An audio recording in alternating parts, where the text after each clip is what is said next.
Hi, my name is Francesca Falzon, and today I'm going to be talking to you about range search over encrypted multi-attribute data. This is joint work with Evangelia Anamarcatu, Zachary Espiritu, and Roberto Tamasia. So we consider the following setting. Suppose you have a set of favorited locations and landmarks that you wish to outsource to the cloud. However, you don't want the cloud service to see these locations, so you encrypt them before uploading them in such a way that queries can still be processed on the server side. For example, if you want to request your favorite locations within a particular 2D range, then you can generate a search token that the cloud can use to process the query over the encrypted records and return the matching ones.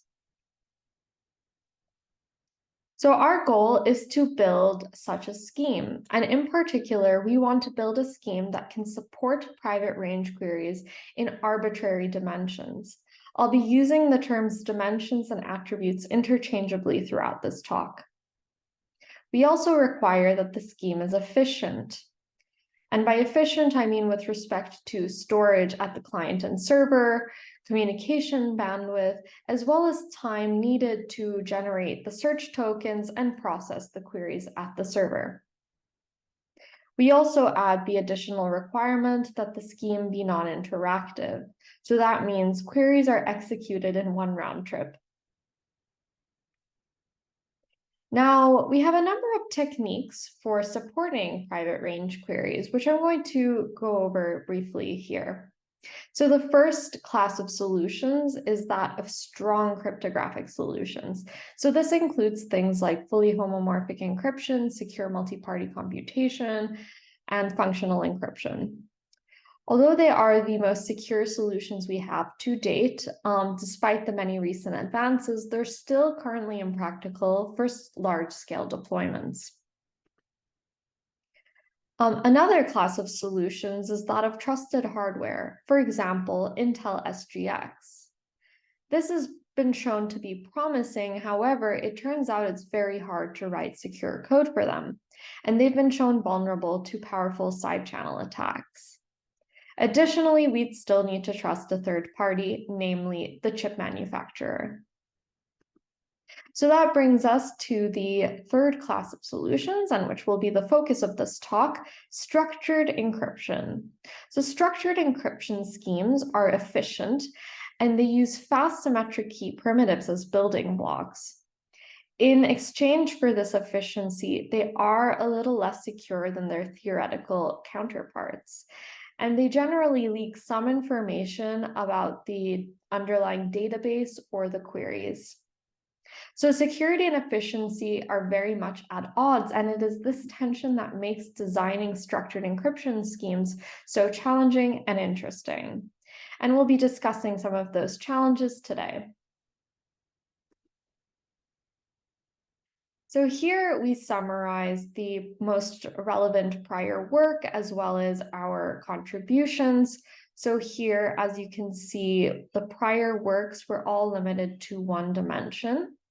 So our work presents the first set of schemes that can support range queries in arbitrary dimensions. And in particular, we present 6 different schemes of varying security and efficiency trade-offs.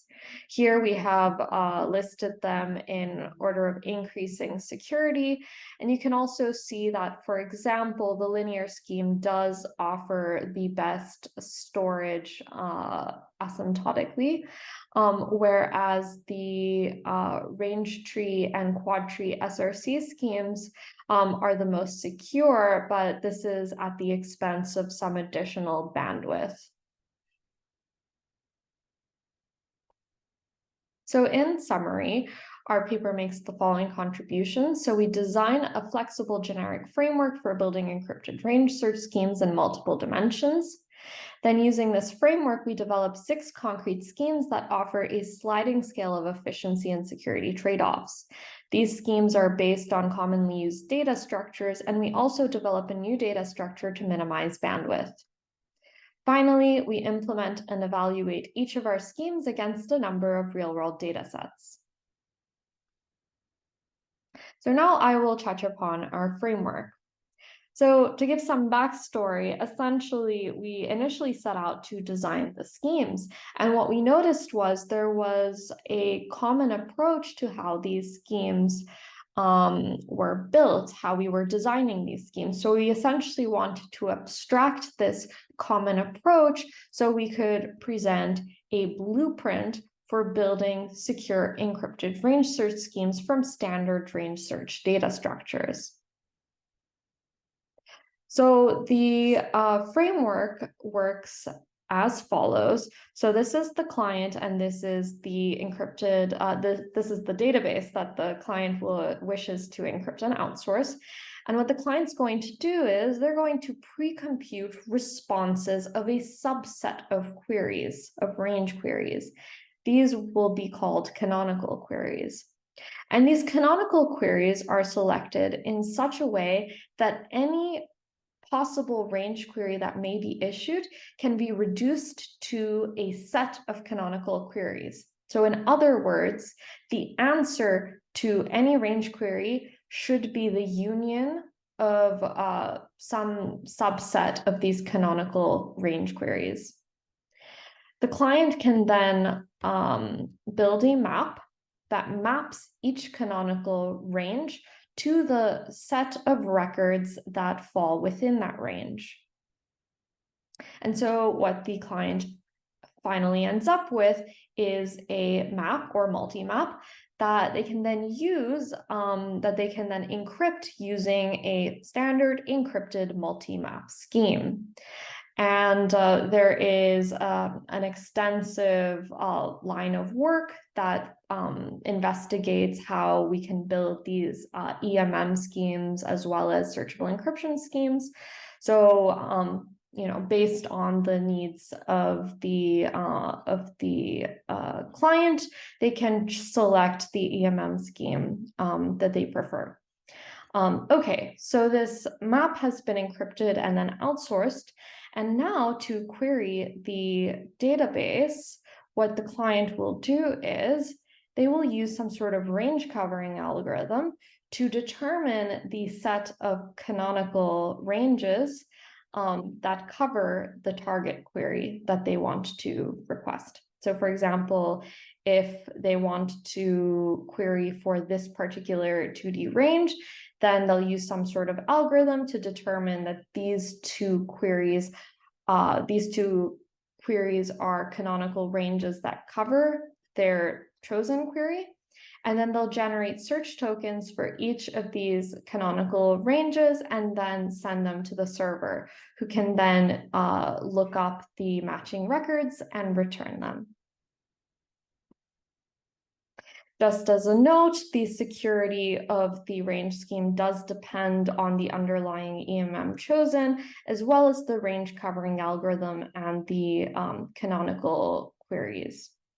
So I won't have time to go into this today, but if you're interested in more details about how we prove security of our schemes and the framework, I recommend checking out our paper for more details. Great. So now I'm going to briefly talk about two of our schemes. And in particular, I'm going to explain how, given a range search data structure, we can build the multi-map for a range search scheme. And I'm going to be using our quadtree scheme as an example. But first, let's take a step back and recall what a quadtree is. So quadtrees are a data structure used to efficiently store data in 2D space. The quadtree recursively partitions the region containing the data points into 4 equal quadrants.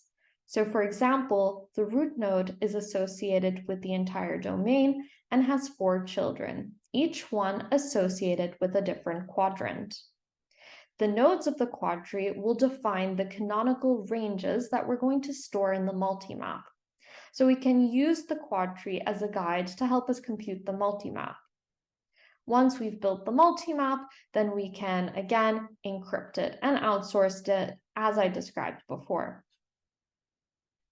When we want to query the quadtree, then what we can use is something called the best range cover.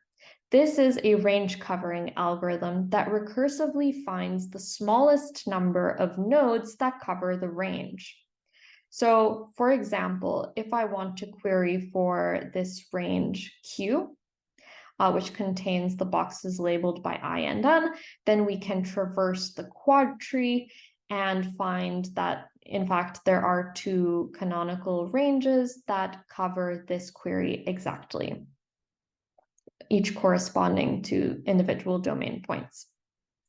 And once we have identified these canonical ranges, then again, we can compute the search tokens corresponding to each of these ranges, and then send those to the server for query processing.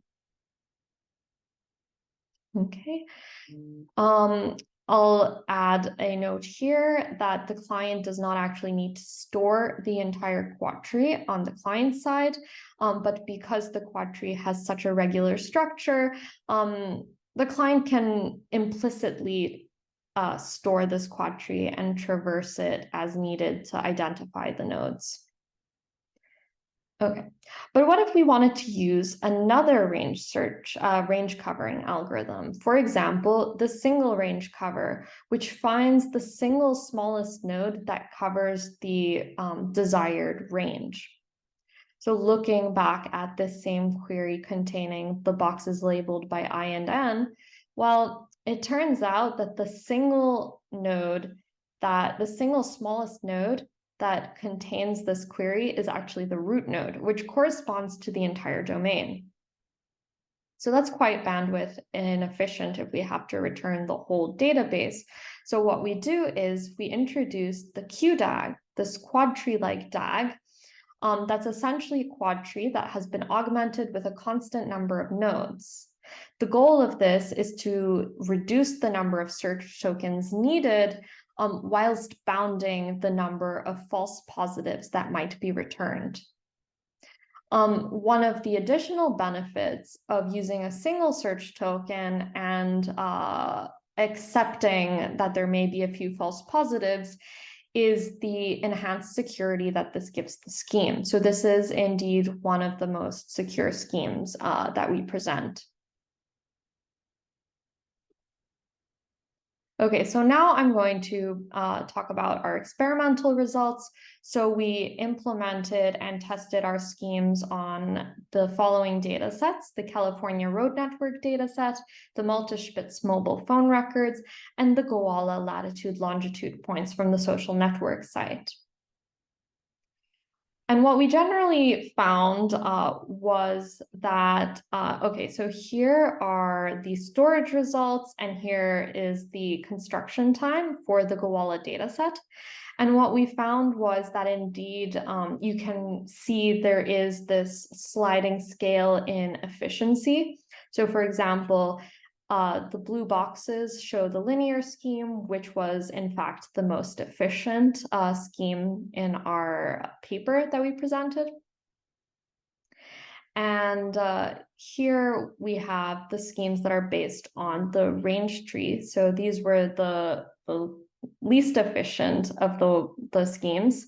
And then the quad tree based schemes kind of lay somewhere in between. Okay, so that is all I have for today. Thank you so much for listening. If you are interested in learning more, please check out our paper for more details.